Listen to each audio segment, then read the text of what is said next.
오늘도 수요 예배 오시는 모든 한인연합교회 성도님들을 주님의 이름으로 축원하면서 우리 찬송가 68장으로 하나님께 영광을 드리도록 하겠습니다.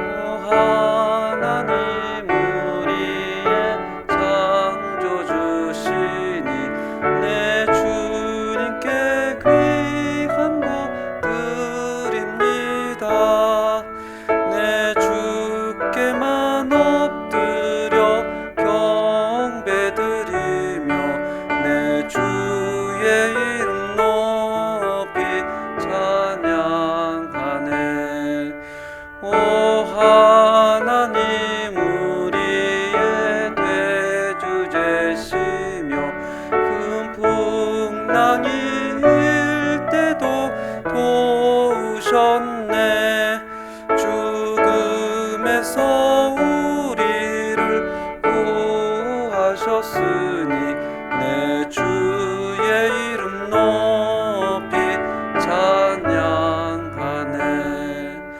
오 하나님 이름을 함께 높이며 내 주제께 영광을 들리오니 그 능력이 우리를 지켜주시니 주 하나님의 높이 찬양하네. 아멘. 오늘 함께 나눌 하나님의 말씀은 마태복음 4장 18절에서 22절까지 함께 보시겠습니다. 마태복음 4장 18절에서 22절 말씀입니다. 신약성경 5페이지가 되겠습니다. 우리 다 찾으셨으면 우리 함께 하나님의 말씀을 봉독하겠습니다. 갈릴리 해변에 다니시다가 두 형제 곧 베드로 하는 시몬과 그의 형제 안드레가 바다에 금을 던지는 것을 보시니 그들은 어부라. 말씀하시되 나를 따라오라. 내가 너희를 사람을 낚는 어부가 되게 하리라 하시니 그들이 곧 그물을 버려두고 예수를 따르니라. 거기서 더 가시다가 다른 두 형제 곧 세베대의 아들 야고보와 그의 형제 요한이 그의 아버지 세베대와 함께 배에서 금을 깁는 것을 보시고 부르시니 그들이 곧 배와 아버지를 버려두고 예수를 따르니라. 아멘. 우리 잠시 기도하겠습니다. 하나님 아버지, 오늘도 우리를 사랑하시어 하나님의 몸된 교회에서 또 주님을 섬기며 주께 예배드릴 수 있도록 해주심에 감사를 드립니다. 귀한 하나님의 이름이 예배 때 높이 올려줄 수 있도록 주님 인도하여 주옵시고 또 우리 마음속에 동일한 하나님의 은혜가 있도록 붙잡아 주시옵소서. 예수님의 이름으로 기도드립니다. 아멘. 지난 주일 저희 아이들이 이제 칠레에 방문하였습니다. 지난 주일 대회를 마치고 저하고 우리 조수하고 이렇게 둘이 서 있는데 청년부의 수영이가 저희에게 다가와서 이렇게 질문합니다. 조수아 알바 할래? 전혀 생각지 않았다가 그 알바를 할래라는 그런 질문에 저희 아들이 별 반응이 없더라고요. 그때 좀 있다가 수영이가 저한테 이렇게 질문합니다. 목사님, 요즘 아르헨티나가 달러가 세죠? 그래서 제가 그렇지. 그랬더니 조수가 그때서야 제 눈치를 살짝 봅니다. 그랬더니 수영이가 두 번째 질문을 조수아에게 합니다. 이번 주에 슈퍼주니어가 왔는데 통역 알바가 필요해. 오늘부터 화요일까지. 오늘은 시간당 25불이래. 그랬더니 제 아들 표정이 조금 변하더라고요. 뭔가 좋으면서도 난감해하는 표정. 약간 얼굴에 미묘한 변화가 있었습니다. 왜냐하면 주일 저녁 때 저녁 초대 약속이 있었기 때문에 이미 선약이 있었기 때문에 좋으면서도 쉽게 대답을 못하는 것이었습니다. 좀 있다가 수영이가 세 번째 질문을 합니다. 그런데 월요일부터는 100불이야. 그랬더니 저희 아들 입꼬리가 갑자기 위로 올라가고 동시에 눈은 동그래지면서 도저히 감출 수 없는 그 기쁨을, 그 놀라움을 드러내더니 누나 할래요. 이렇게 대답을 하더라고요. 처음에 몰랐지만 그 수영이가 그 불러줌에 대해서 너무나 고마워서 이 사실을 뒤늦게 저희 딸이 알게 되었습니다. 그 다음부터 수영이를 찾아서 1층으로 갔다가 2층으로 갔다가 자기도 가고 싶어서, 그리고 수영이 누나 언니한테 얘기했더니 좀 알아보겠다고 연락을 했나 봐요. 다 예배를 마치고 인사를 마치고 집에 돌아왔는데 저희 딸이 핸드폰만 들여다보고 있습니다. 언니가 불러야 될 텐데, 언니가 불러야 될 텐데 혹시 자기를 부르지 않을까. 그러다가 몇 시간이 지난 후에 얼굴이 얼마나 환하게 우는지요. 환하게 웃고 좋아서 언니가 날 불렀어 하고 너무나 좋아하는 모습을 보게 됐습니다. 처음엔 수영이의 부름에 잘 몰라서, 그 가치를 몰라서 주섬주섬 했던 조서와 나중에 이미 그 가치를 알기에 수영이를 찾아다니면서 그 부름을 기다렸던 안젤라를 보면서 이 땅의 왕으로 오신 예수님께서 회개하라, 하나님의 나라가 가까이 왔느니라 라고 외치면서 그 하나님 나라의 백성을 부르시는 그 장면이, 그 가치에 대해서 오늘 본문 말씀이 설명을 하고 있습니다. 마태복음 저자는 하나님 나라의 왕 되신 주님께서 그 나라의 백성이 될 베드로와 그의 형제 안드레, 그리고 세베대 아들 야고보와 그의 형제 요한을 하나님의 백성 1호로 부르시는 장면을 굉장히 짧게 5구절에 대해서 설명을 하고 있습니다. 그래서 이 장면을 이해하려면 요한복음 1장 35절에서 42절까지의 좀 병행하면서 보는 그런 것이 좀 필요합니다. 18절 함께 보시겠습니다. 마태복음 1장 4장 18절에 보시면 이렇게 시작을 합니다. 갈릴리 해변에 다니시다가, 이 글을 우리가 보면 예수님께서 아무도 없는 한적한 갈릴리 해변을 혼자서 조용히 사색하시면서 거닐고 있는 장면을 상상하게 됩니다. 그런데 사실은 우리의 상상이 잘못된 거고요. 그 당시에 갈릴리 해변은 수많은 사람들이 모이는 장소였습니다. 제가 한 2주 전에 소망교회 청년부 또 학생부 수련회가 있어서 알가르보 근처의 바닷가를 가게 되었습니다. 사람이 얼마나 많은지 차를 주차할 수가 없었습니다. 그 정도는 아니지만 예수님이 지금 혼자서 아무도 없는 갈릴리 해변을 걷고 있었던 것이 아니라 수많은 사람들이 갈릴리 해변에 있었습니다. 고기를 잡으러 준비하는 사람들, 일을 마치고 쉬는 사람들, 동료들과 즐기는 사람들, 마치 오늘날 휴가를 맞아 바닷가에 모인 수많은 사람들 있었던 것처럼 예수님은 그 수많은 사람들을 걸으면서 누군가를 찾고 있었습니다. 누군가를. 18절을 계속해서 읽어보겠습니다. 갈릴리 해변에 다니시다가 두 형제 곧 베드로라 하는 시몬과 그의 형제 안드레가 바다에 금을 던지는 것을 보시니 그들은 어부라. 여기 보면 보시니라는 단어가 있습니다. 18절뿐만 아니라 21절에도 나와 있습니다. 함께 읽어보겠습니다. 21절, 거기서 더 가시다가, 처음에 수많은 사람 가운데 예수님이 베드로와 안드레를 보시니, 그리고 거기서 의도적으로 더 가시다가 다른 두 형제 곧 세베대의 아들 야고보와 그 형제 요한이 그 아버지 세베대와 함께 배에서 금을 걷는 것을 보시니, 이렇게 나와 있습니다.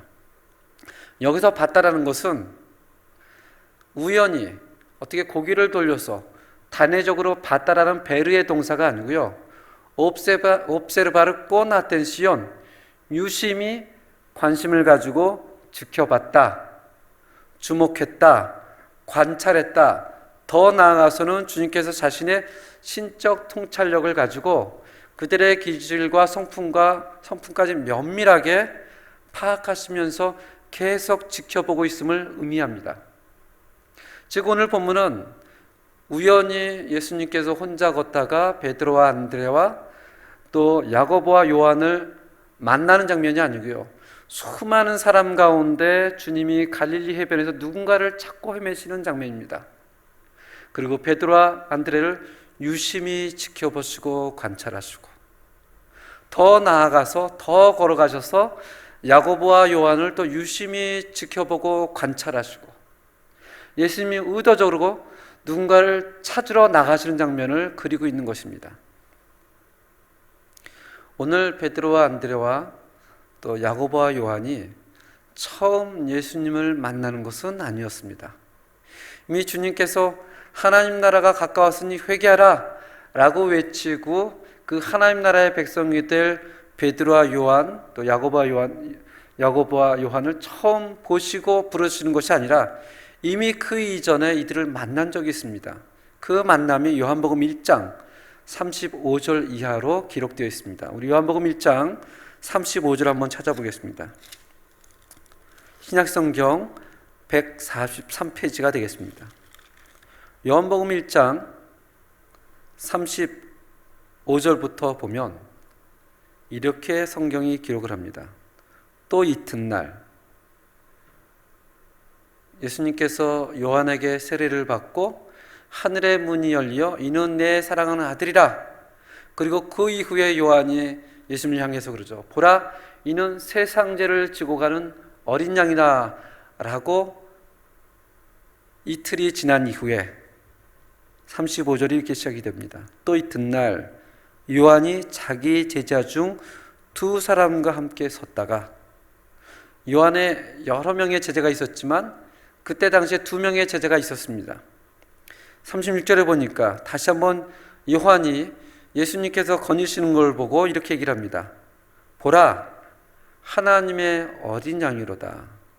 이 말을 듣고 37절에 두 제자가 그의 말을 듣고 자기가 신뢰하고 자가 믿고 따르던 스승인 세례 요한의 말을 듣고 누구를 따르기 시작했다고 성경은 얘기를 하죠?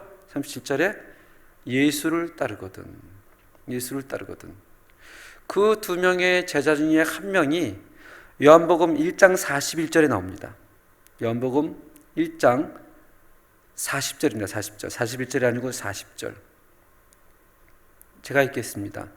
요한의 말을 듣고 예수를 따르는 두 사람 중에 하나는 시몬 베드로의 형제 누구라고요? 안드레스. 그리고 또 다른 사람은 요한인데, 요한이 요한복음을 쓰면서 단 한 번도 자기 이름을 밝히지가 않습니다. 그래서 여기서 두 명의 제자는 누구냐면 안드레와 또 다른 한 사람인 요한이었습니다. 안드레와 요한이 세례 요한을 따르는 제자였다가 세례 요한이 예수님을 향해서 보라, 하나님의 어린 양이로다 이 말을 듣고 이 두 명의 제자가 세례 요한을 두고 예수님을 따라가기 시작을 합니다. 38절에 보면 그 예수님을 따라가서 이렇게 질문합니다. 38절에 예수께서 돌이켜 그 따르는 것을 보시고 예수님이 그들에게 이르시되 무엇을 구하느냐 이르되 랍비여 어디 계시오니까 하니, 랍비는 번역하면 선생이라. 예수를 따르는 그 두 명의 제자 안드레와 요한을 보고 예수님이 그들에게 이렇게 질문하죠. 너희가 원하는 것이 무엇이냐? 왜 나를 따라오느냐? 라는 질문에 이 두 명의 제자들은 다르게 대답을 합니다. 이렇게 대답을 합니다. 랍비여 어디 계십니까? 당신이 계신 데가 어디입니까? 이들은 보라, 하나님의 어린 양이로다 라고 자기 스승이 증거했던 그 예수님하고 함께 교제하고 싶은 마음이 있었기 때문이었습니다. 이 질문을 하고 39절을 보시면 예수님이 이렇게 그들에게 대답을 합니다. 와서 보라. 그러므로 그들이 가서 계신 데를 보고 그날 함께 거하니 때가 10시쯤 되었더라. 예수님이 허락이 떨어지자 두 사람 안드레와 요한은 주님이 계신 곳으로 달려갑니다. 그리고 거기서 예수님과 함께 있었는데 그때 그들이 몇 시까지 있었냐면 10시, 유대 시간의 계산법이라면 오후 4시까지 예수님과 긴밀한 교제를 나누었다고 합니다. 이 교제를 나누고 나서 그 두 명의 한 사람인 안드레가 자기의 형제 시몬을 찾아가서 이렇게 얘기를 합니다. 41절입니다. 41절. 함께 읽겠습니다. 그가 먼저 자기의 형제 시몬을 찾아 말하되 우리가 누구를 만났다? 메시아를 만났다 하고, 메시아를 번역하면 그리스도다. 내가 메시아를 만났다, 나만 만났다가 아니라 나와 요한이 우리가 메시아를 만났다. 메시아를 만났다. 우리가 마태복음을 보면서 계속해서 이야기하는 모든 유대인들은 하나님이 보내는 왕을 기다리고 있었습니다. 모든 유대인들은 메시아를 기다리고 있었어요. 모든 유대인들은 그리스도를 기다리고 있었습니다. 그래서 모든 사람들이 회개하라 천국이 갖고 왔다라고 증거하는 그런 세례를 주는 세례 요한에게 다가오면서 혹시 그가 그리스도가 아닐까라고 궁금하고 있었습니다. 그런데 세례 요한이 나는 아니다, 내 뒤에 올 사람, 그 사람이 그리스도다라고 증거하면서 보라 하나님의 어린 양이로다라고 했을 때 안드레와 요한은 예수님을 따라가기 시작했고, 그 예수님과 교제를 하면서 안드레가 자기 형제 시몬을 찾아가서 얘기를 합니다. 우리가 누구를 만났다? 메시아를 만났다. 재미난 것은 이 안드레스란 이름이 성경에서 13번밖에 나오질 않습니다. 근데 이 안드레의 특징이 있습니다. 항상 누군가를 예수님께 데려오는 특징이 있습니다. 우리가 너무나 잘 아는 오병이어 사건 때도 먹을 것이 없었을 때 도시락을 싸갖고 온 한 소년이 있죠. 이 소년을 데리고 온 사람이 역시 안드레였습니다. 이 안드레가 자기 형제 시몬을 데리고 예수님께 다가오자 성경의 42절, 요한복음 1장 42절에 보면 데리고 예수께로 오니 예수께서 보시고, 예수께서 먼저 시몬을 보시고 이렇게 얘기를 합니다. 내가 요한의 아들 시몬이니 장차 게바라 하리라. 게바는 번역하면 베드로라. 이 베드로란 이름을, 이 별명을 주님이 주어 주십니다. 한 번도 시몬은 예수님을 뵙지 않았지만 안드레의 이끌림을 받아 예수님께 다가오는 것을 주님이 먼저 보시면서 너는 이제부터 베드로라. 오늘 마태복음으로 다시 돌아와서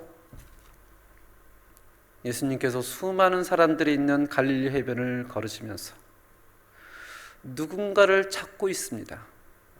수많은 사람과의 그 누군가. 우연히 갈릴리 해변에 나왔다가 우연히 수많은 사람 가운데 베드로와 안드레를 발견한 게 아니고, 예수님은 하나님 나라를 선포하시면서 하나님 나라의 백성을 찾고 계십니다. 그리고 주목하여 보시고 마태복음 4장 21절에 베드로와 안드레뿐만이 아니라 더 나가서 누구도요? 야고보와 요한까지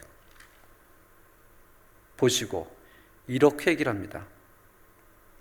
너희는 내가 너희를 사람 낚는 어부로 만들어 주겠다. 이것은 우리가 지난주 주일날 모세의 부르심하고 너무나 똑같습니다. 불꽃 가운데 있는 떨기나무를 보러 나아가는 모세를 향하여 이미 하나님은 지켜보시고 계셨으며 모세에게 얘기하기를 모세야, 이 땅은 거룩한 땅이니 내 신을 벗으라. 나는 내 조상의 하나님, 아브라함의 하나님, 이삭의 하나님, 야곱의 하나님이요 내가 이미 너의 고통을 보고 내가 이미 너의 부르짖음을 듣고 내가 너의 아픔을 알고 있었다. 이 놀라운 하나님의 부르심 앞에 모세가 두려워 엎드릴 수밖에 없었던 것과 같이 왕이신 하나님께서 베드로를 보시고 너는 게바라. 그 이후에 어느 정도 시간이 지난 다음에 어떻게 해요?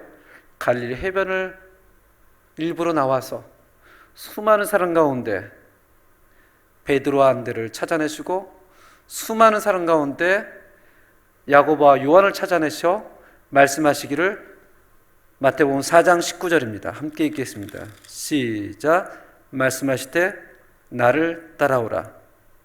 내가 너희를 사람을 낚는 업으로 되게 하리라 하시니. 여기서 중요한 게 너희가 사람을 낚는 어부가 될 것이다, 될 수가 있다, 노력해라가 아닙니다. 너희가 사람이 낚는 어부가 누가 그렇게 만들어주겠다고 얘기합니까? 내가 너희를 사람을 낚는 어부로 만들어주겠다. 저번 주 주일날도 그런 얘기를 했죠. 하나님의 부르심은 반드시 소명이 뒤따른다. 모세를 불러서 모세야 모세야, 내가 너를 바로에게 보내어 내 백성 이스라엘 자손을 애굽에서 인도하여 내게 하리라 라는 출애굽기 3장 10절 말씀과 오늘 마태복음 4장 19절 말씀과 너무나 동일합니다. 그저 예수를 믿고 잘 먹고 잘 살고 행복하게 살다가 때가 되면 천국에 들어가기 위한 그런 부르심은 성경에 없습니다. 언제나 하나님께서는, 언제나 만왕의 왕 되신 주님께서는 하나님의 백성을 부르시고 그 부르심에 맞는 소명을 주십니다.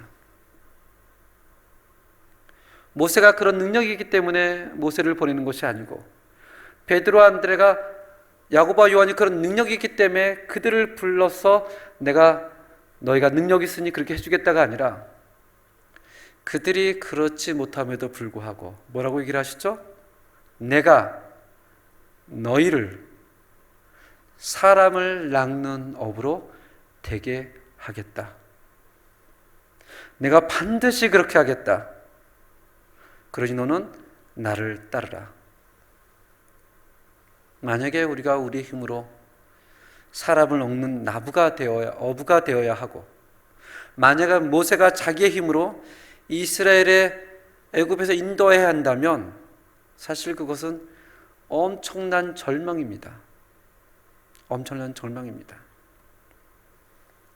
그래서 우리가 직분을 주어질 때 많은 사람들의 고민이 이렇습니다. 나는 그런 직분을 감당할 사람이 되지 못합니다. 그게 답입니다. 우리 중 누구도 우리에게 주어진 직분을 감당할 수 있는 사람이 없습니다. 모세가 그런 얘기를 하죠. 내가 누구이기에 왜 나를 선택하셨습니까? 베드로와 안드레와 야고보와 요한도 마찬가지입니다. 나를 따르라. 내가 너희를 사람을 낚는 업으로 만들어주겠다. 이 놀라운 하나님의 부르심에 성경은 뭐라고 답을 합니까? 20절을 보겠습니다. 20절, 그들이 곧 그물을 버려두고 예수를 따르니라. 베드로와 안드레만 뿐만 그런 것이 아니고요. 더 나아가서 야고보와 요한은 22절에 이렇게 얘기를 합니다. 그들이 곧 배와 아버지를 버려두고 예수를 따르니라. 그들이 용기가 있고 결단력이 있고 믿음이 대단해서가 아니라, 우리가 메시아를 만났다, 우리가 왕을 만났다, 우리가 그리스도를 만났다, 그분이 나를 사람을 낚는 업으로 만들어 준다라는 그 부르심의 가치를 알기 때문에 그런 결단력을 내릴 수가 있었던 것입니다. 마태복음 13장에 보면 하나님 나라의 장이라고 합니다. 마태복음 13장 14절에 보면 천국은, 하나님의 나라는 마치 밭에 감추인 벌과 같으니 이를 발견한 후 숨겨두고 기뻐하며 자기의 소유를 다 팔아 그 밭을 샀느니라. 이어서 또 이런 얘기를 하죠. 천국은 또 마치 좋은 진주를 구하는 장사와 같으니 극히 값진 진주 하나를 발견하며 가서 자기의 소유를 다 팔아. 하나님의 나라에 대한 가치를 알기 때문에, 그 부르심에 대한 가치를 알기 때문에 곧 그들은 배를 버려두고 그물을 버려둘 수가 있었다는 것입니다. 제가 전도사 시절에 저희 담임 목사님을 따라서 어느 한 가정을 방문했습니다. 이 목사님은 그 가정에 방문하면 그 아이들에게 항상 성경 구절을 외우게 하십니다. 그 가정에 갔더니 10살짜리 아이가 있고 6살짜리 아이가 있었습니다. 담임 목사님이 그러시죠. 6살짜리 아이에게 야, 너 성경 구절 외워봐. 근데 이 아이가 너무너무 잘 외웠어요. 그래서 아르헨티나 돈으로 100페소짜리 지폐를 주었습니다. 그런데 이 아이가 한 번도 100페소짜리 지폐를 가져본 적이 없었던 것입니다. 100페소짜리 지폐를 줬는데 가만히 들고 있어요. 왜냐하면 이 아이는 늘 동전만 받기 때문이 그렇습니다. 좀 있다가 10살짜리 아이가 들어왔습니다. 이 아이의 눈에 무엇이 보였겠어요? 100페소짜리 지폐가 보였습니다. 그런데 갑자기 성경 구절 막 암송하기 시작을 해요. 100페소를 받기 위해서. 그리고 나서 자기 동생에게 얘기를 합니다. 내가 동전을 줄 테니 100페소 줄래? 이 작은 아이는 기쁨으로 지폐를 주고 동전을 받습니다. 그 모습을 옆에서 보면서 가치를 모르니까, 그 작은 아이는 그 지폐의 가치를 모르니까 시무룩한 거였고요. 큰 아이는 그 지폐의 가치를 알기 때문에 그것을 갖기 위해서 열심히 성경 구절도 외우고 동생에게 동전을 주고 지폐를 가져가는 것을 보면서 너무나 웃었던 기억이 납니다. 오늘도 주님께서 하나님 나라를 선포하시고 그 하나님 나라의 백성이 될 사람들을 계속해서 주목하시고 찾아다니십니다. 베드로야, 안드레야, 야고보와 요하나, 나를 따르라. 내가 너를 사람 낚는 업으로 반드시 만들어주겠다. 그 부르심의 가치를 알았던 이 네 사람은 어떻게 해요? 그물을 버려두고, 아버지를 버려두고, 배를 버려두고 주님을 쫓았더라 라고 성경은 얘기합니다. 오늘도 왕이신 주님께서 자신의 백성들을 부르시러 주목하시고 찾아다니십니다. 이 부르심에 하나님 나라의 가치를 알고 응답할 수 있는, 주님을 따를 수 있는 저희 한인연합교회 성도님들이 되는 귀한 은혜가 되는 또 수요일이 또 한 주가 되기를 주님의 이름으로 축원합니다. 우리 잠시 합심기도를 하겠습니다. 하나님, 그리스도가 왕이요 그리스도가 메시아요, 그런 고백으로 이 땅에서 하나님 나라의 백성의 부르심의 가치를 알고 하나님을 생각하며 하나님 나라를 송하며 소망하며 사람을 낚는 업으로 주님 살게 하여 주시옵소서 라고 함께 합심기도를 주님께 드리겠습니다.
우리 다 같이 528장으로 하나님께 영광을 드리겠습니다.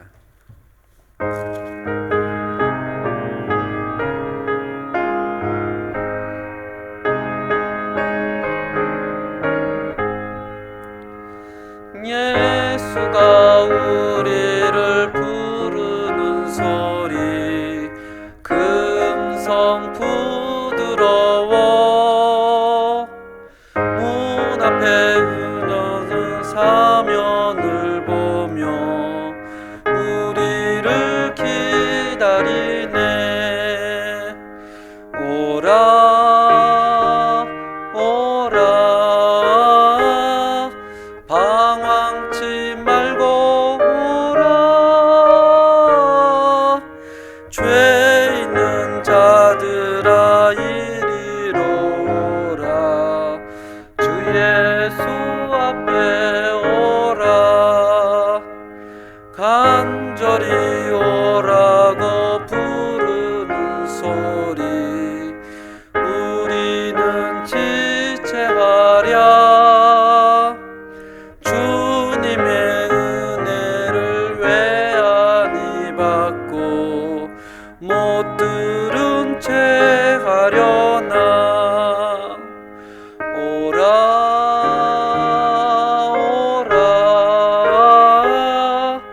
방황치 말고 오라. 죄 있는 자들아 이리로 오라. 주 예수 앞에 오라. 세월이 살같이 빠르게 지나 쾌락이 끝이 나고 사망의 그늘이 너와 내 앞에 들리며 기다리네. 오라 오라 방황치 말고 오라. 죄 있는 자들아 이리로 오라. 주 예수 앞에 오라. 우리를 위하여 예비해 두신 영원한 집이 있어. 죄 많은 세상을 떠나게 될 때 영접해 주시겠네. 오라 오라 방황치 말고 오라. 죄 있는 자들아 이리로 오라. 주 예수 앞에 오라. 아멘.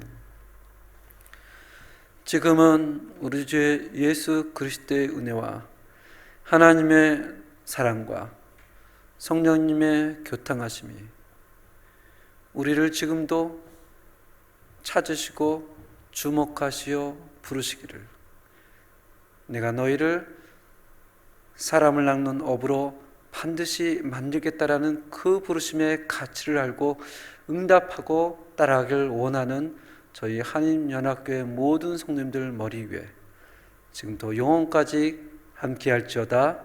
아멘.